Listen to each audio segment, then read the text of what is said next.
What if I told you a woman walked into courtroom 4B owing exactly $4,200 in rent, and before that hearing was over, even the bailiff had to look away so nobody would see his eyes fill up? Drop a comment telling us right now what you think a judge should do when the law says one thing, but basic human decency says another. It was supposed to be a routine eviction. 5 minutes, maybe 7. One more name called. One more family pushed out. Hit that subscribe button if you believe some courtroom stories say more about a country than any headline ever could. But at 9:12 on a gray Thursday morning in Fulton County Magistrate Court, Atlanta, Georgia, everything changed. Like this video if you believe justice is at its best when it sees the full person, not just the paperwork. Because the woman standing at the defense table that morning looked, to almost everyone watching, like the kind of tenant they thought they already understood. And if you stay with me, you'll see why what happened next became the kind of story people never forget. Share this with someone who needs to see that mercy and accountability can live in the same room. Her name was Alicia Monroe, 31 years old, 5'4", tired in a way that had settled into her bones. She wore a faded Old Navy cardigan over a white scrub top, black slacks that had been hemmed by hand, and a pair of Payless flats with a split seam on the right shoe that she kept tucking under the table whenever anyone looked her way. Her hair was pulled into a quick bun that had started to loosen in the Atlanta humidity. There was a coffee stain on the edge of her manila folder. Her wedding finger was bare, but the pale band around it still told a story. In the parking lot outside sat her 2008 Toyota Corolla with a cracked left taillight, a school pickup line tag still hanging from the rearview mirror, and 2 booster seats in the back. Alicia lived, or rather was trying not to stop living, at Edgewood Court Apartments on Memorial Drive. Unit 2C1 bedroom, peeling ceiling, weak air conditioning, a front window that didn't fully lock unless you shoved a butter knife into the frame. The kind of place landlords called affordable and tenants called all we had. Across from her stood Victor Halpern, owner of Halpern Residential Holdings, age 48, wearing a Brooks Brothers tie the color of burnt wine, a silver watch that caught every fluorescent light in the room, and the expression of a man who had already moved on emotionally from the outcome he was about to demand. His lawyer, Brenda Cole, had a leather portfolio, a neat low bun, and that dangerous kind of politeness some attorneys use when they think the case is beneath them. The gallery had maybe 20 people in it that morning, 2 college interns, 3 tenants waiting on their own cases, an older woman with a quilted purse, a deputy near the side wall, a young man with a plumbing company polo who kept checking his phone. Nobody expected this docket number to matter. Case 25M11847. Halpern Residential Holdings versus Alicia Monroe, dispossessory. Arrears claimed $4,200, late fees included, court costs added, immediate possession requested. The clerk called the matter. Alicia stood. "Ms. Monroe," Judge Elena Marquez said, voice steady, "are you prepared to proceed today?" Judge Marquez was 52, former legal aid attorney, former assistant county counsel, known across the courthouse for never raising her voice because she never needed to. She wore rimless glasses low on her nose and carried herself with the calm of someone who had seen every kind of excuse, every kind of lie, every kind of tragedy, and refused to confuse one for the other. Her hair was silver at the temples, neatly pinned. Her black robe looked sharp even at the cuffs. People said she could end a room with a sentence. Alicia swallowed. "Yes, Your Honor." Victor didn't even look at her. Brenda Cole did the talking. "Your Honor, my client seeks possession of the premises and a judgment in the amount of $4,200 for unpaid rent and fees spanning May through September of 2025. We have submitted the ledger, lease, notice to quit, and proof of service." Clean, simple, standard. Judge Marquez looked at Alicia. "Do you dispute the amount?"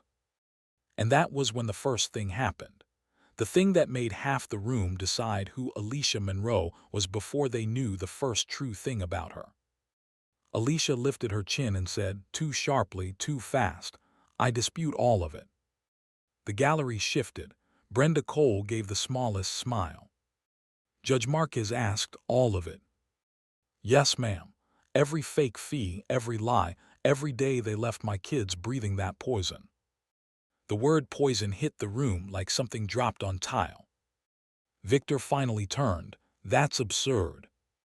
Alicia pointed at him. "You want your money, tell them about the mold." There it was, defiance, anger, the ND people often mistake for dishonesty. The kind frightened people use when dignity is the only thing they still own. Brenda Cole sighed in a way designed to be heard. "Your Honor, we object to this turning into a theatrical performance. The issue is rent." And for one long second, it looked like this would go exactly the way everyone expected. Judge narrows issue. Tenant gets emotional. Landlord gets possession. Another family stacks their life in trash bags by sunset. But Judge Marquez didn't reach for the gavel. She leaned back, took off her glasses, and looked directly at Alicia. "Ms. Monroe," she said, "this is still a court of law. If you want me to hear you, you will slow down and tell the truth in order. Can you do that?" Alicia's throat moved. "Yes." "Good, because anger is not evidence. But sometimes," the judge said, settling her glasses back on, "it points toward where the evidence is buried." That line moved through the room like electricity. Drop a comment if you've ever seen someone judged by the worst 5 seconds of their life. Because what came next made everybody question their first impression. Alicia took a breath and opened the manila folder with shaking hands. Not dramatic shaking. Not movie shaking. The kind of trembling people get when they haven't eaten since 6 a.m. and haven't slept properly in 3 months, and no one wrong sentence could put their children in a car by nightfall. Inside were school attendance slips, hospital discharge papers, a maintenance request log, 2 inhaler receipts from CVS, a city inspection complaint form, and a crayon drawing folded so many times the corners had gone soft. Judge Marquez glanced down. "Start with May." Alicia nodded. "I paid May on the 3rd, money order. They credited it late, then charged a fee." Brenda Cole said, "The ledger reflects a partial payment." Alicia snapped. "Because your office split it between rent and some made-up water bill after my ceiling leaked for 2 weeks." "Ms. Monroe," Judge Marquez warned. "I'm sorry," Alicia closed her eyes. "I'm sorry, Your Honor." "Start over," the judge said. Alicia did, and slowly, one fact at a time, the picture began to shift.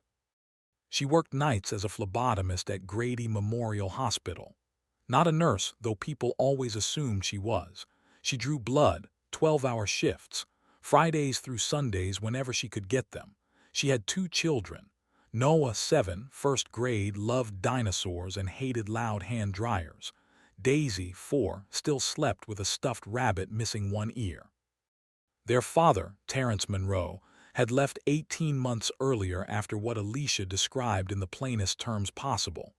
He found easier people to disappoint. Until April, Alicia had never been more than 10 days late on rent. Then the leak started. Not a dripping faucet leak, not a bucket under the pipe leak, a dark brown water spreading through the ceiling leak. It began above the bathroom vent and crept into the hallway ceiling. Maintenance came once, sprayed bleach, painted over a stain, and told her to keep the fan on. Then the smell started, damp, sweet, rotting, wrong. Noah's coughing got worse in May. By June, Alicia said the wall behind the bedroom dresser had bloomed into black and green patches. She took pictures. She emailed the leasing office. She texted the property manager. She filed maintenance requests on June 11, June 19, June 27, July 3, and July 8. No full remediation. No relocation. No working dehumidifier. Just a maintenance man named Eddie who told her, "They don't replace drywall unless it's visible from the hallway." The older woman in the gallery muttered, "Lord."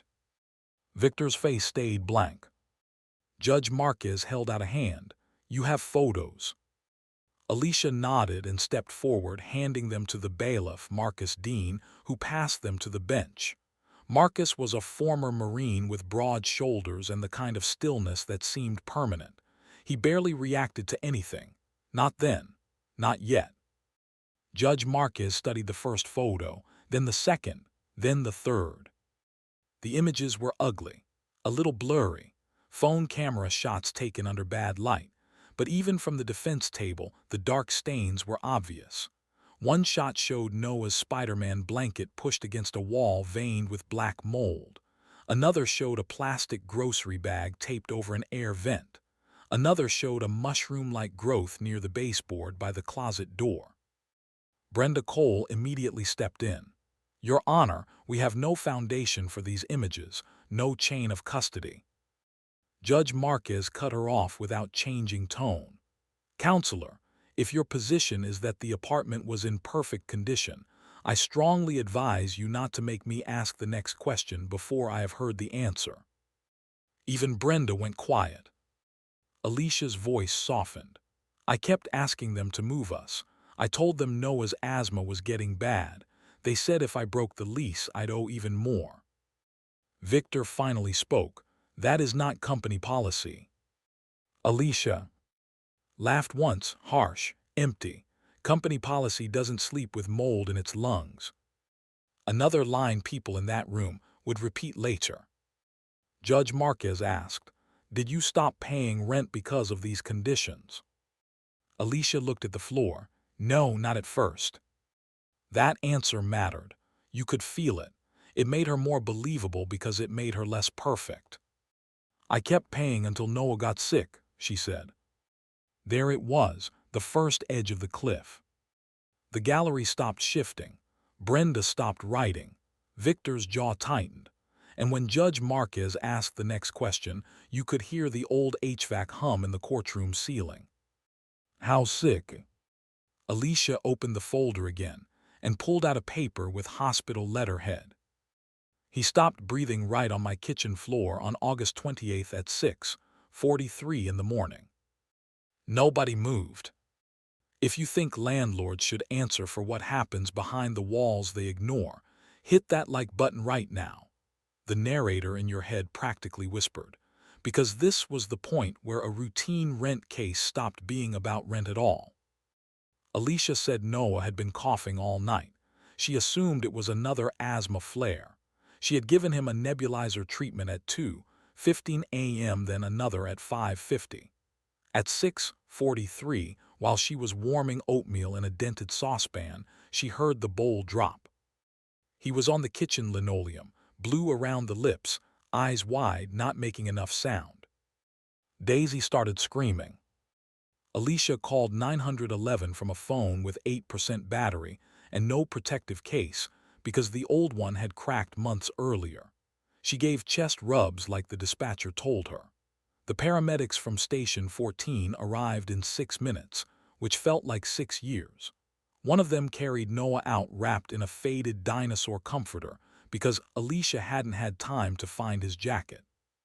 She drove behind the ambulance in the Corolla with Daisy still in pink pajamas, no shoes, rabbit in hand. At Grady Pediatric Emergency, Noah was treated for acute respiratory distress. The discharge summary noted severe asthma exacerbation with environmental trigger suspected. Alicia placed that paper on the evidence table like it weighed more than the courthouse. Judge Marquez read it carefully. Brenda Cole tried to recover ground. "Your Honor, suspected environmental trigger is not a legal determination that this property caused." "Did your client inspect after the complaint?" Judge Marquez asked. Brenda hesitated. "Maintenance visited the unit." "Did a licensed remediation company inspect?" "I would need to verify that." "Then verify it," the judge said. Victor leaned toward Brenda. They whispered. Judge Marquez watched without expression. Alicia stood very still, but you could see the battle happening in her face. This was where pride and humiliation meet. This was where a person decides whether telling the whole truth is worth the risk of being looked at with pity. My son came home with steroids, a stronger inhaler, and a warning, she said. They told me if that apartment was making him worse, I had to get him out. Did you? Judge Marquez asked. Alicia's eyes filled, but she blinked the tears back hard enough to look angry again. To where? Silence. That was the question, not rhetorical, not dramatic, just real. To where? Not to family. Alicia's mother had died when Alicia was 19. Her father had been gone long before that. Her sister lived in Macon with 4 kids in a 2-bedroom duplex. Shelters were full. Motels wanted deposits she didn't have. Her coworker Letitia let them stay one weekend on an air mattress, but 3 extra people and 1 wheezing child in a 1-bedroom was not a plan. It was a pause. Judge Marquez asked, "And the rent?" Alicia nodded once. "I fell behind after Noah got out of the hospital. I missed shifts. Then Daisy got an ear infection. Then my transmission slipped. Then school started. Then I know how that sounds." "It sounds expensive," the judge said. A few people in the gallery exhaled at once. The mood changed by inches. But Victor wasn't done. "Your Honor," he said, voice clipped, "none of this changes the fact that my client provided housing for months without payment. We have expenses. We have taxes. We have a mortgage. Hardship does not nullify obligation." That line lit something ugly in the room. Alicia looked at him the way people look at a door that has closed one too many times. "You want to talk about obligation?" Judge Marquez held up a hand. "Not yet." Then she turned to Brenda Cole. "Counselor, your complaint seeks $4,200. Base rent under the lease is what? $1,200 per month. And how much of the claimed amount is late fees, legal fees, or ancillary charges?" Brenda checked the ledger. $980. Judge Marquez looked up. "Nearly a quarter of the claimed sum is penalties." Victor answered before Brenda could. "Standard enforcement." The judge's face did not change, but the temperature in TH's room seemed to drop. "Standard," she repeated softly. "Very well, Ms. Monroe, keep going." This is where the story took its first real turn, because Alicia reached into the folder and produced something nobody expected. A certified letter receipt. Then another. Then a third. All mailed to Halpern Residential Holdings. All signed for.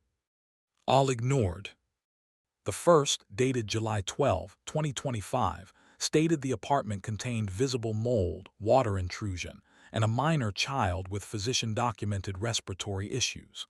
The second, dated August 3, requested relocation or lease termination without penalty.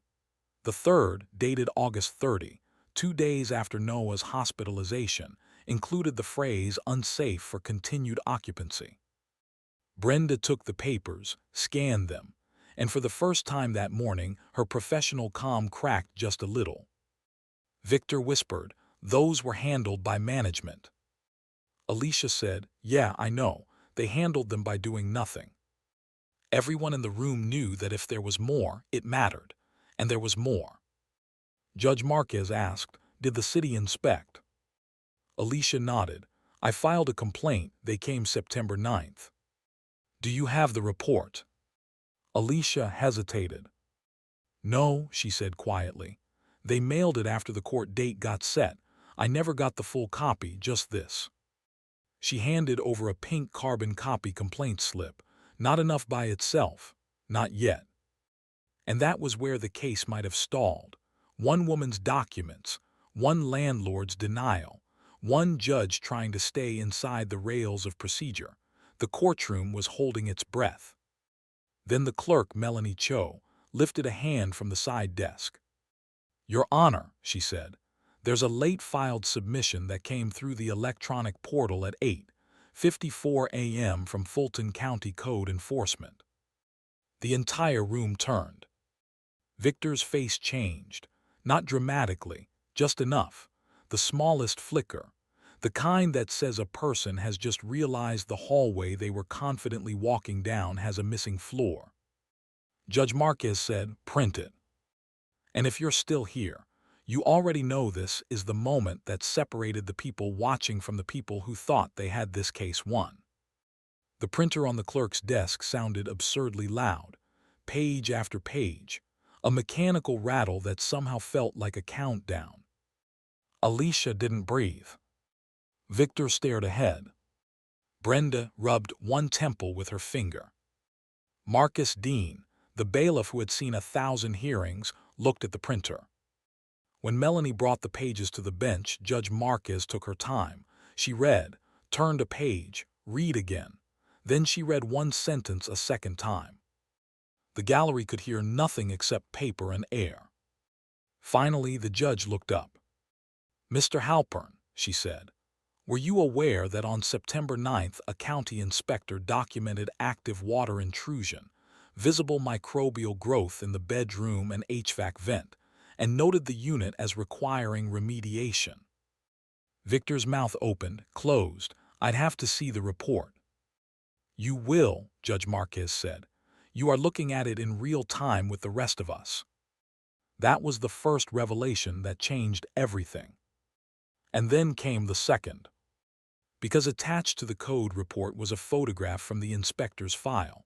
A photo taken not by Alicia, not by a tenant, by a county official, sharp, clear, time-stamped. It showed the bedroom wall with black mold spreading behind a child's bed frame. Noah's blue backpack was on the floor in the corner.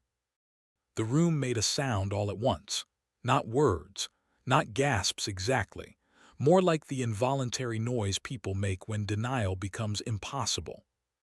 Judge Marquez's voice turned quieter, not louder, which somehow made it hit harder. "Counselor, I want an explanation for why a dispossessory was filed on a unit deemed unsafe for occupancy." Brenda stood. "Your Honor, I was not informed of this specific inspection result." Victor said, "The report must not have reached ownership." "Ownership signed for 3 certified letters," Alicia cut in. "Ms. Monroe," the judge warned. Alicia lowered her head. "Sorry." Judge Marquez was still looking at Victor. "Mr. Halpern, do not make the mistake of confusing this court's patience with a lack of attention." That was quote number 1 people would clip and post for weeks. Brenda tried to redirect. "Even if conditions existed, Your Honor, the tenant remained in the premises without tendering full rent." Judge Marquez said, "And even if rent was unpaid, counsel, Georgia law does not transform an unsafe unit into a lawful claim simply because the tenant is poor." Quote number 2. The plumbing company man in the gallery stopped pretending not to listen. The college interns were scribbling like crazy now. This was no longer a docket item. This was a reckoning. Alicia stood there gripping her folder so hard the edges bent. She looked less angry now, more exposed. The kind of exposed people get when the truth finally arrives and they don't know whether it will save them or ruin them. In a different way, Judge Marquez asked, "Ms. Monroe, did you receive any rent assistance during this period?" Alicia nodded slowly. "I was approved for 1 month through Hope Atlanta, $1,800, but they told me the landlord had to verify the balance and accept payment." "Did they?" Alicia laughed bitterly. "They kept saying paperwork was pending." Judge Marquez looked at Victor. "Was it pending?" Victor said nothing. Brenda shuffled the papers faster now. Then she found it, a form small, buried. Her face lost color. The judge noticed, "Counselor." Brenda answered carefully. "It appears there was a payment commitment from Hope Atlanta dated September 14th. Alicia whispered, "They got approved." Brenda did not answer her.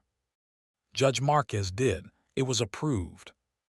Alicia stared, not understanding.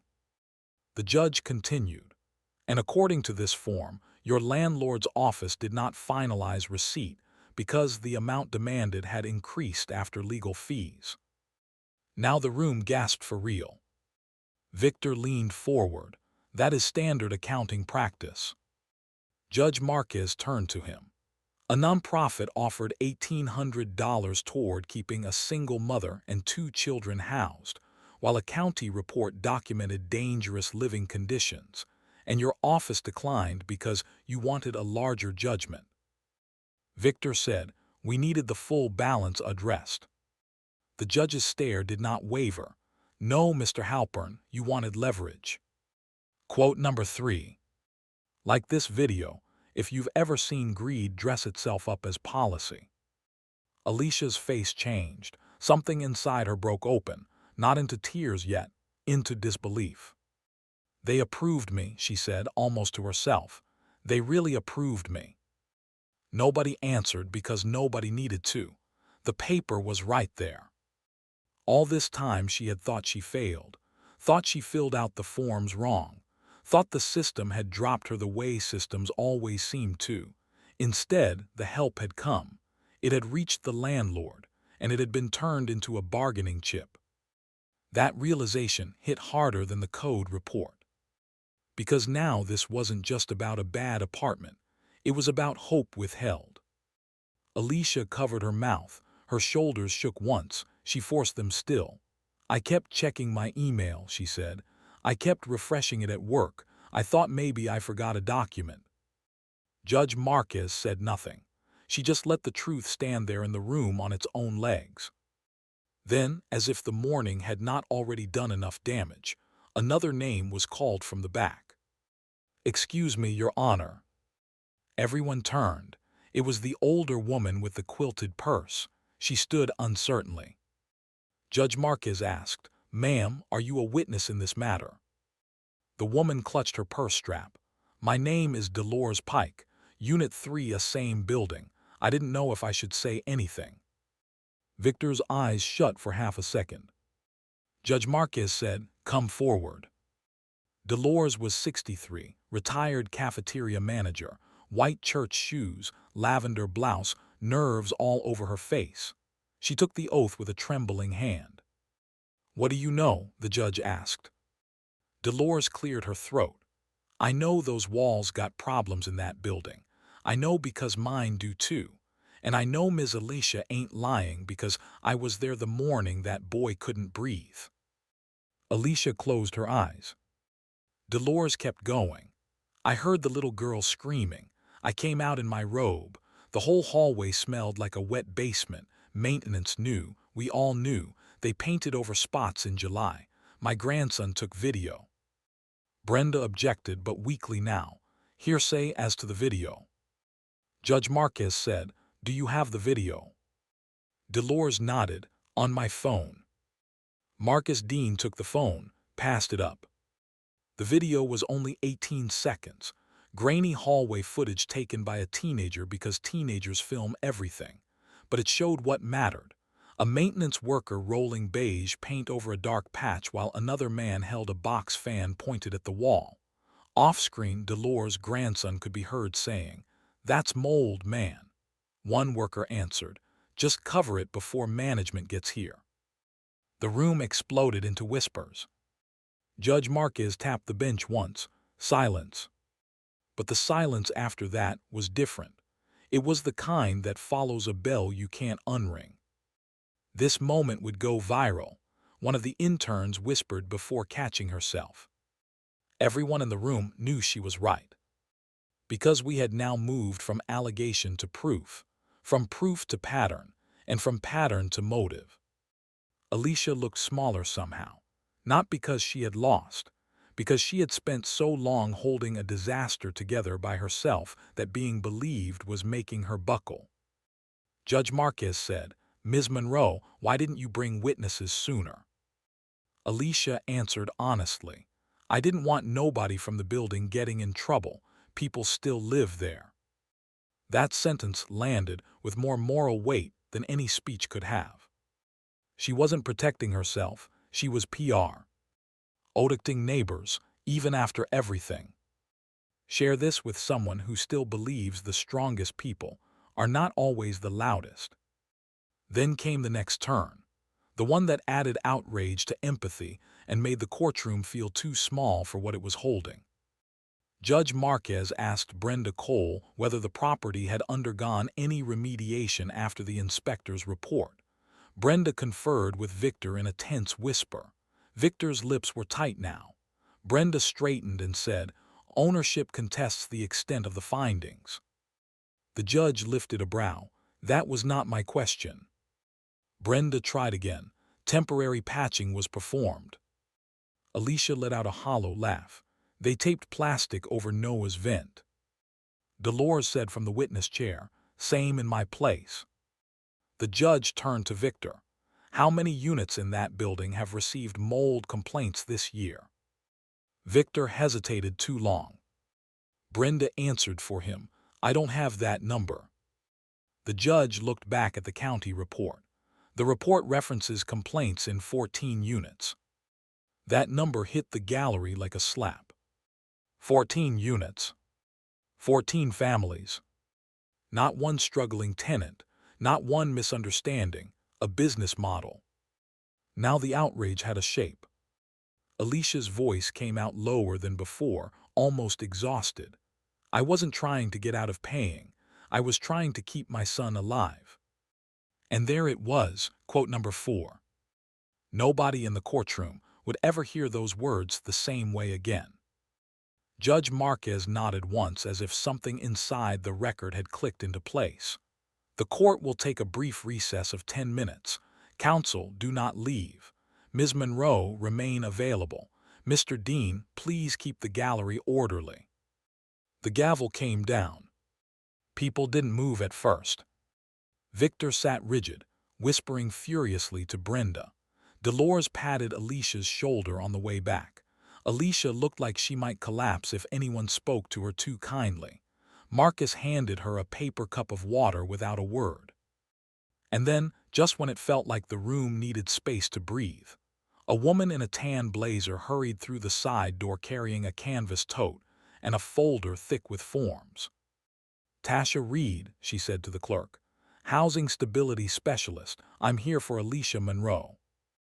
Alicia turned so fast her chair scraped the floor. "You came." Tasha stopped. "Of course I came." Tasha Reed was 38, county social worker, locks pulled into a neat twist, white sneakers under office slacks, the look of a woman who had been running all morning and was still mentally 3 steps ahead. She knew Alicia from Hope Atlanta. Or rather, she knew the version Alicia had let people see. Because here came the next revelation, the one that changed Alicia herself. Tasha sat beside her during recess and spoke quietly, but not so quietly that the nearby benches missed everything. "I called you 6 times, Tasha said. "I changed phones," Alicia whispered. "I emailed. My inbox was full. I left messages at your job." Alicia stared down. "I know." Tasha softened. "Why didn't you come in?" Alicia's answer took a few seconds. "Because I didn't want to sit in another office and explain my whole life just to maybe get told no." Tasha did not argue. Alicia kept going. "And because if I asked for help it would be real, it wouldn't be temporary anymore. It would mean I really couldn't fix it by myself." That was the moment of realization dialogue shift. Not a dramatic confession, just a brutally honest sentence from a woman whose pride had been keeping her upright. Tasha touched her arm. "Baby, asking for help isn't the same as failing." Alicia looked at her, eyes wet now. "It always felt like it." That line pulled something deep out of the room. You can trace a person's whole life through what they are ashamed to ask for. Alicia had grown up in Decatur moving between relatives. Age 12, mother sick. Age 16, working weekends at a beauty supply store. Age 18, 1 semester of community college interrupted by funeral bills. Age 23, Noah born. 27, Daisy born. For years her survival strategy had been simple: do not need more than you can carry. Now it was failing her. The recess ended. The gavel brought everyone back. Judge Marquez returned with a tighter expression. Before we proceed, I have reviewed the code report, the payment commitment, and the tenant's exhibits. I also want the record to reflect the presence of Ms. Tasha Reed from Hope, Atlanta. Tasha was sworn in. She testified that Alicia had been approved for emergency housing stabilization funds. She testified the landlord's office was contacted on September 14, September 17, and September 19. She testified the nonprofit could have covered a substantial portion of the arrears and potentially assisted with relocation if the unit was deemed unsafe. She testified that verification from the landlord's office was delayed, then effectively rejected once additional fees were added. Brenda Cole cross-examined. Ms. Reed, is it fair to say Ms. Monroe failed to complete some follow-up steps? Tasha did not flinch. It is fair to say she was working nights, caring for 2 sick children, trying not to be evicted and ashamed. If you want a shorter answer, yes, she missed steps. So did your client. The gallery hummed. Judge Marquez did not hide the fact that she appreciated candor. Ms. Reed, had the landlord cooperated, could eviction possibly have been avoided? Yes, Your Honor. Victor looked down for the first time. Then Judge Marquez asked the question nobody expected, and everybody needed. Ms. Monroe, earlier you came into this courtroom with a great deal of anger. Do you understand why? Alicia looked confused. Why what? Why you were angry before anyone had even denied you this morning. Alicia's eyes widened. It was the sort of question that does not belong to legal procedure, and yet sometimes belongs exactly there. She answered slowly, because I thought this was already decided. By whom? By everybody. Judge Marquez nodded, including you. Alicia's breath caught. Maybe. That was the emotional breakdown moment, and it happened without shouting. She started crying then, not graceful tears, not cinematic tears, the kind that make speech come out broken. I know how I sound, she said. I know I came in hot. I know I look like every story people tell themselves about women who fall behind. I know that.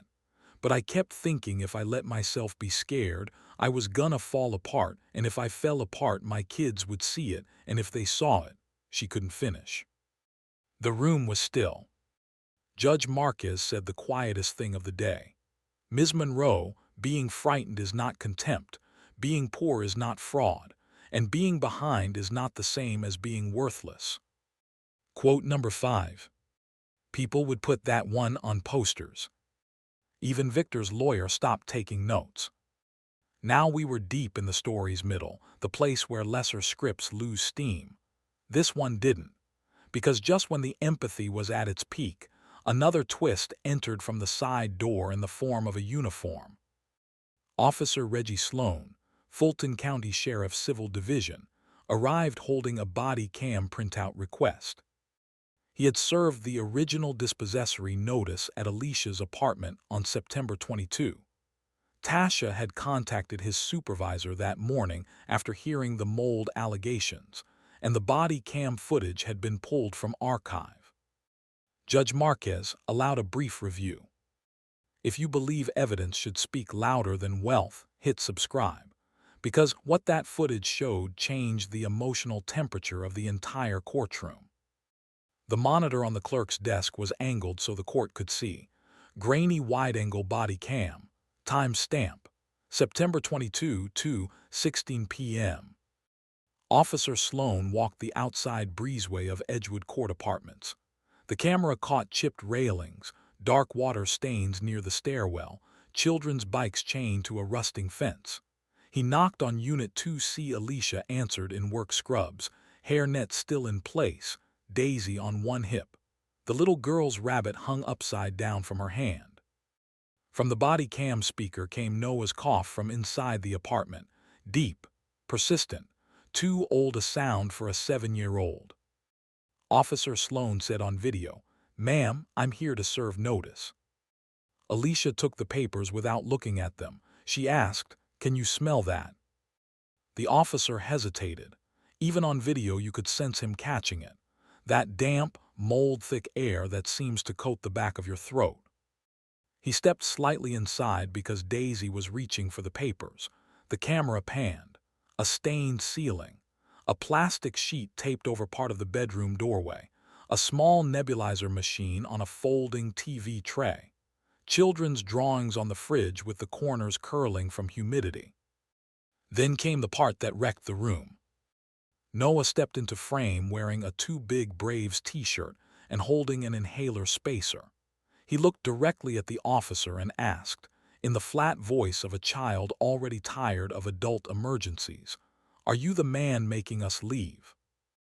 Gasps, actual gasps. Marcus Dean looked away. Melanie Cho pressed her lips together. Even Brenda Cole's shoulders fell. The footage continued. Alicia, mortified, pulled Noah back gently. "Baby, no." But Noah kept staring at the camera. "Mama said we gotta be brave." Then the clip ended. Nobody in the room was ready for that. Alicia covered her face. Tasha wrapped an arm around her shoulders. Dolores was openly crying in the back row. One of the interns had stopped pretending to be objective. Judge Marquez removed her glasses again. When she spoke, her voice was steady, but the feeling underneath it was unmistakable. Children should not have to narrate adult neglect. That line would be quoted too. Victor shifted in his seat like his collar had suddenly become too tight. And yet, because real stories are never simple, the judge still had to confront the hard part. Alicia did owe money, some of it anyway. Why the law could not become pure feeling, that tension made everything sharper. "Ms. Monroe," Judge Marquez said after a long pause, "do you dispute that some rent remains unpaid?" Alicia lowered her hands. Her voice was raw now, stripped of the earlier edge. "No, Your Honor, I owe some, I know that." "How much do you believe you owe, excluding late fees and disputed charges?" Alicia looked to Tasha, then back to the bench. "Maybe 2 months, maybe a little more. I'm not saying I owe nothing. I'm saying I couldn't pay full rent for a place that was making my kids sick." There it was, humility without surrender, accountability without self-erasure. Judge Marquez nodded. "That is a very different statement than the one this courtroom heard at 9:12 a.m. Alicia managed the tiniest, saddest smile. "I've had a rough morning." A few wet laughs broke the tension. Then came the choice moment. Judge Marquez could sever the money claim from possession. She could set off damages. She could order mediation. She could sanction the landlord. She could dismiss entirely if retaliation or uninhabitability was proven strongly enough. But every option had consequences. She turned to Victor.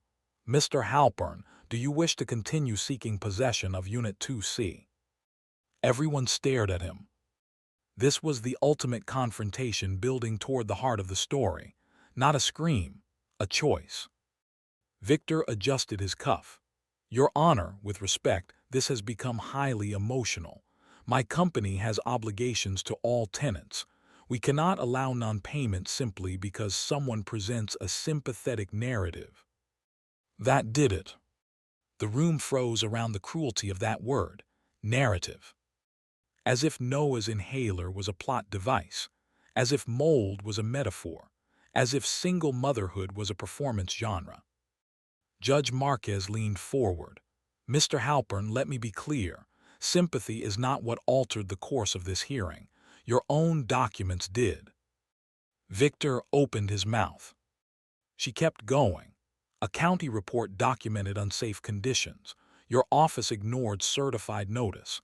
A nonprofit payment was delayed or rejected while fees escalated. Video evidence suggests cosmetic concealment of mold. Body cam footage corroborates the tenant's living conditions. If you continue to frame this as mere sentiment, you are not only insulting Ms. Monroe, you are insulting this court." Nobody made a sound. Victor's face had gone pale beneath the fluorescent lights. And then, because life loves an extra turn of the knife, Brenda Cole asked for a moment to confer privately with her client. The judge granted 2 minutes. What happened in that whisper was visible even from the back benches. Brenda spoke fast, low, controlled. Victor shook his head. She spoke again, firmer. He looked toward the gallery as if seeing, maybe for the first time, that he was no longer the respectable man collecting a debt. He was the man on the wrong side of a room full of witnesses. But he still didn't bend. When the hearing resumed, Brenda stood and said, "My client maintains his right to seek possession, though we are willing to waive certain fees in the interest of resolution." A murmur of disbelief rolled through the gallery. Waive certain fees? After all that? Alicia stared at him like she had just watched a person choose to stay lost. Judge Marquez's expression hardened into something almost surgical. Certain fees. Yes, Your Honor. The judge looked back at the report, then to Tasha, then to Alicia, then to Victor. Very well, she said, then the court will rule. You could hear somebody's bracelet click in the back row. That was it. If you've made it this far, comment with the word truth, because the next 3 minutes changed not only this case, but every person sitting there. Judge Marquez began slowly, making sure each point entered the record like a brick. First, this court finds credible the testimony of Ms. Monroe regarding repeated notice of dangerous conditions in the unit. Her testimony is corroborated by photographic evidence, third-party witness testimony, county inspection findings, and body camera footage. She turned a page. Second, the court finds that the plaintiff sought possession while on notice of substantial habitability issues affecting the premises, including conditions with documented potential impact on a minor child's respiratory health. Another page. Third, the court finds credible evidence that emergency rental assistance in the amount of $1,800 was not timely processed or accepted due to escalating charges, despite the ongoing condition dispute. Victor stared straight ahead now. Brenda no longer interrupted. Fourth, the judge said, late fees and ancillary charges in the claimed amount are denied in full. Alicia inhaled sharply. Fifth, this court finds that the value of the premises as provided to the tenant was materially impaired during the relevant period.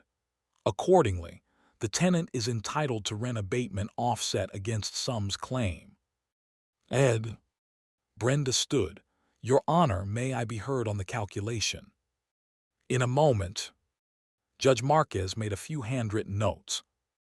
After offset, denial of fees, and accounting for the approved but unprocessed assistance commitment, the court finds no basis to grant the plaintiff immediate possession on this record. The room broke, not loudly, more like all the air returned at once. Alicia put a hand over her mouth. Dolores cried out, "Thank you, Jesus," before catching herself. Marcus Dean didn't even shush her. Judge Marquez continued because she wasn't done. The dispossessory action is dismissed without possession awarded. The money claim, as presented, is denied. The court further refers this matter to County Housing Enforcement for additional review and directs the clerk to forward today's record. Victor looked stunned. Brenda looked like she had expected a bad outcome, but not this complete a collapse. And then came the thing the title promised, the thing no one in that courtroom saw coming.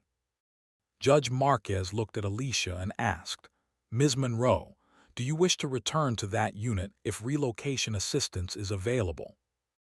Alicia's answer came fast, "No." Not angry, not dramatic, just final. The judge nodded, "Ms. Reed." Tasha stood. Hope Atlanta can place her in emergency family lodging today and potentially move her into a partner property within 72 hours if we expedite. Alicia turned so quickly it was almost painful to watch. Today. Tasha smiled through tears. Today. Alicia sat down hard because her legs gave out. People in the gallery were crying now. Openly. Shamelessly. Because after spending an hour watching a woman defend her right to exist in a room built for paperwork, The idea that she and her kids might sleep somewhere safe that same night was too much for everybody at once. Judge Marquez wasn't finished. "Ms. Monroe," she said, waiting until Alicia looked up, "you were not wrong to fight, but you were wrong to fight alone." Alicia nodded, sobbing now. "Yes, ma'am." "Let that change today." That was the mercy moment, not the dismissal, not the sanctions, the invitation to stop carrying the entire disaster by herself. And still, there was one more twist. Victor Halpern, who had spent the morning defending fees and procedure and leverage, suddenly stood. "Your Honor," he said. No one knew where this was going. Judge Marquez said briefly. Victor swallowed. The smugness was gone. All that remained was a man standing in the wreckage of his own self-image. "I would like to say something to Ms. Monroe." Alicia's body stiffened. Brenda closed her eyes like she was praying he wouldn't make it worse. Judge Marquez held his gaze for a long second. "Proceed carefully." Victor turned. For the first time that day, he looked directly at Alicia and kept looking. "I came in here thinking this was about a balance due," he said. "And I told myself whatever happened in that apartment was management, not me. But my name is on that complaint. My company cashed those checks. My office signed those letters.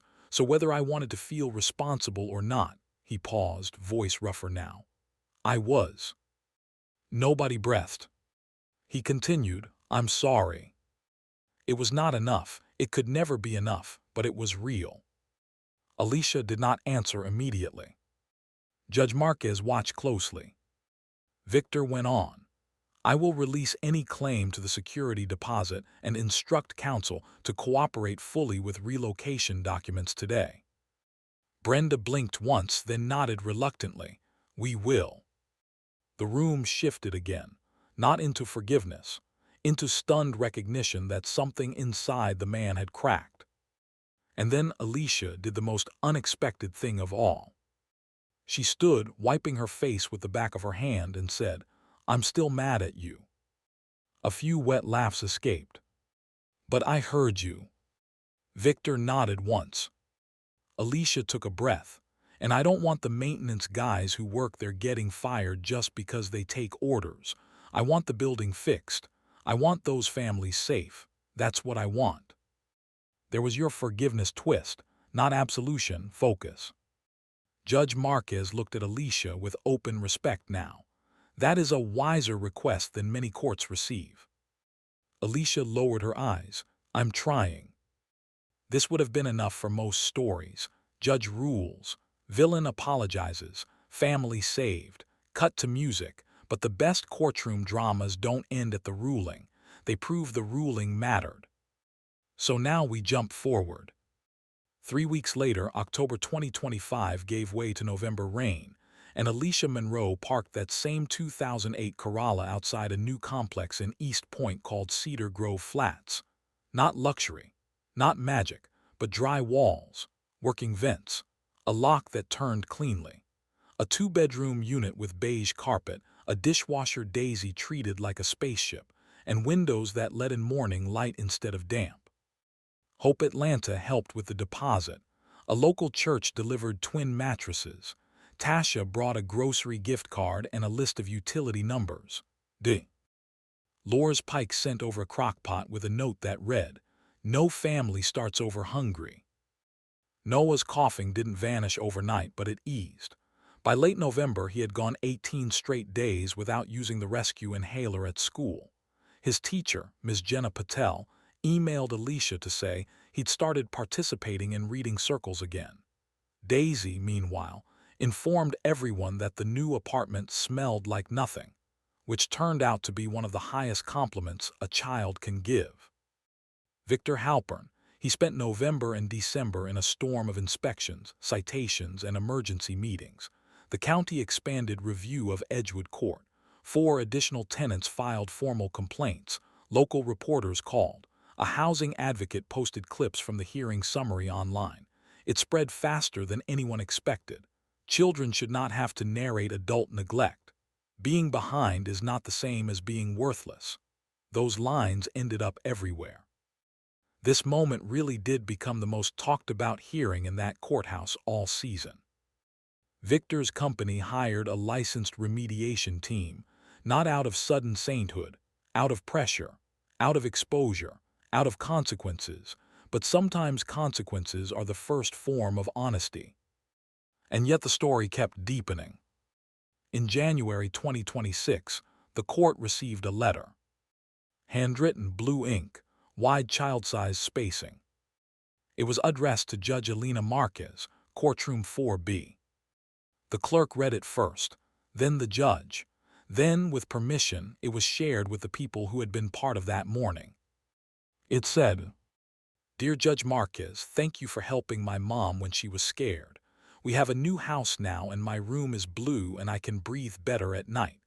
Daisy still cries when she loses Bunny, but not when it rains. My mom smiles more in the kitchen. I want to be a lawyer or maybe a dinosaur doctor. Thank you for listening when grown-ups were being mean." From Noah Monroe. People who heard that letter said the judge sat very still for almost a full minute after reading it. A week later, Alicia sent her own update. She had picked up extra shifts. She had started meeting with a financial counselor through Hope Atlanta. She was taking one online class toward a nursing bridge program. Terrence, the children's father, had finally been located for a child support review. Progress there was slow. But for the first time in a long time, Alicia's life was moving in a direction that didn't feel like pure survival. And this part matters. She also admitted something hard. In her letter, she wrote, "I used to think being strong meant never letting anybody see I was drowning. Now I think being strong means saying I need help before the water gets over my kids' heads." That line belonged beside every other quote from this case. Hit that like button if you know someone who needs to hear that strength and vulnerability are not enemies. By February, Tasha Reed had used the Monroe case in 3 staff trainings, not with names, with lessons. Call more than once. Assume missed paperwork may be shame, not disinterest. Push harder when a landlord stalls. Ask what part of help feels dangerous to the client. That last question changed how several workers handled families on the edge. Judge Marquez, for her part, did not become a television judge. She did not give interviews. She did not grandstand. In fact, colleagues said the hearing affected her most in the weeks afterward because she kept returning to one detail: Noah asking the deputy if he was the man making them leave. Some sentences do not leave a room when the hearing ends. As for Dolores Pike, she became something of a quiet legend at Edgewood Court. She testified in follow-up proceedings. She helped 2 other tenants document conditions. Her grandson uploaded no more hallway videos, but he did help neighbors scan forms and email complaints from his school Chromebook.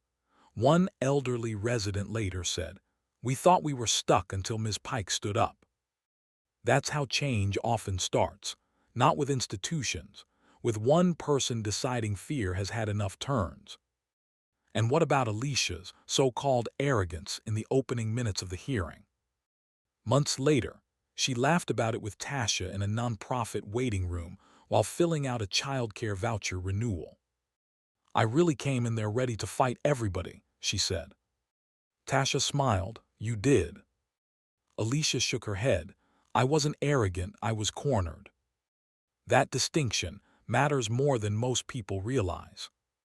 Because when someone has spent months being ignored, billed, delayed, patronized, and blamed, confidence and panic can wear the same face. A sharp tone can hide terror. Defensiveness can be dignity on its last thread. That was the deeper psychology of this story, and it's exactly why it resonated so widely. People didn't cry because a judge was nice. They cried because somebody powerful finally recognized the full architecture of harm: the mold, the money, the shame, the system delays. The child who got sick, the mother who mistook asking for help as surrender, the landlord who mistook legal paperwork for moral cover, the neighbors who saw it all, the social worker who kept showing up. The judge who understood that justice without context is often just speed in a robe. This story had an outrage moment. It had disbelief. It had that satisfaction people crave when truth finally drags deceit into daylight. But what made it unforgettable was the compassion that entered after the truth, not instead of it. Anyone can punish. Real authority knows how to restore when restoration is possible and restrain when restraint is necessary. That's why one of Judge Marquez's lesser-known comments from after the hearing stayed with people too. She said it privately to a clerk, but it made its way around the building anyway. "The law cannot tuck a child into bed," she said, "but it should never be the reason that child loses one." That one never made the viral clips. Maybe it should have. By March 2026, Noah's attendance at school had improved enough that his principal mailed home a certificate for resilience and growth. Daisy had stopped asking whether rain meant they had to put bowls on the floor. Alicia framed Noah's letter draft, the one with the erased dinosaur doctor line, and taped it beside the refrigerator under a magnet shaped like a peach. Victor Halpern sold 2 of his smaller properties that spring and restructured management at Edgewood Court. Some people said it was image control. Maybe it was, but one former tenant put it better. "I don't care why a man finally fixes the roof if the roof gets fixed." There's wisdom in that too. Still, nobody in that courtroom forgot the original wound. Nobody pretended apology erased injury. That is another reason the story stayed honest. It never asked the audience to clap, because a powerful person discovered empathy after being cornered by evidence.